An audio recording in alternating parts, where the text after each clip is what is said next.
যাদের জন্য যুদ্ধ করলাম তারা এখন যদি আওয়ামী লীগের মধ্যে ব্যবহার করে তাহলে কেমনে হবে?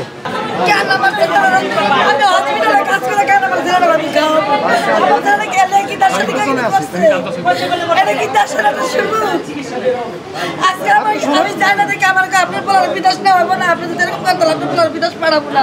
এই কি এটা ভয় দেখ বাবা, আমার ছেলে চিকিৎসা লাগবে না, আমার ছেলে যদি পাও যদি নাও থাকে তারপর আমি আর কেউ পাওয়া যেতে পারবো না। এরকম আমার অনুরোধ বাবা, কোনো কোনো ছেলে মায়ের জানি বলার জানি কাম করে জানি না খাওয়া।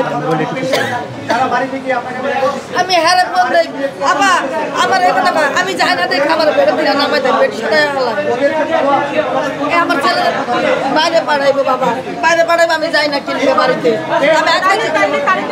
আমি ভাই সমস্যা, আমি এখন বন্ধ 11 মাস যাবো দাঁড়াইতে পারি না, হাঁটতে পারতাছি না, আমার প্রস্রাব পায়খানা সম্পূর্ণ বিছনায়। আমার চিকিৎসা দরকার, চিকিৎসার যদি মনে হয় যে তারা পারবে না তাহলে উন্নত চিকিৎসার জন্য বাইরে পাঠাক। আমার 2টা ফ্যামিলি আছে, আমার ফ্যামিলি আমার উপরে নির্ভরশীল, আমার ছোট্ট একটা বাচ্চা আছে, আমাকে তারা চিকিৎসা দিক, আমি ভালো হয়ে যাতে আমি ফ্যামিলি নিয়ে চলতে পারি সামনের দিকে, এটা আমার দরকার। আমাদেরকে ডাক্তার আসে, পুলিশ নিয়ে আসে তারা বাড়ি করে দেওয়ার জন্য, আমরা কি আসামি? আমাদেরকে 24 ঘন্টা পুলিশ দিয়ে রাখে এখানে, কেন? আমরা তো আসামি না দেশের।